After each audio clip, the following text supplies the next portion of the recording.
नमस्कार मित्रांनो, माझं नाव परितोष मांगडे आणि तुमचं माझ्या मिनी व्लॉगमध्ये स्वागत आहे। आज तारीख आहे 1 ऑगस्ट आणि आज आहे सरावाचा शुभारंभ। तर इथे तुम्ही बघू शकता सगळी तयारी सुरू आहे आणि बाहेर देखील श्रीकृष्णाची मूर्ती ठेवून फुलांनी मस्त सजवून घेतलेला आहे। फायनली सराव शुभारंभास सुरुवात झाली। दरवर्षी आपण जिथे प्रॅक्टिस करतो तिथे मान्यवरांच्या हस्ते श्रीफळ देण्यात आलं।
आणि मित्रांनो, दहीहंडी 2026च्या सरावाला अखेरच सुरुवात झाली।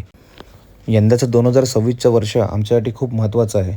आमच्यातल्या प्रत्येक प्रत्येकाचं एकच स्वप्न आहे आणि एकच जिद्द आहे, ते म्हणजे 9 थर। आणि यावर्षी आम्ही 9 थराचं स्वप्न नक्की पूर्ण करू।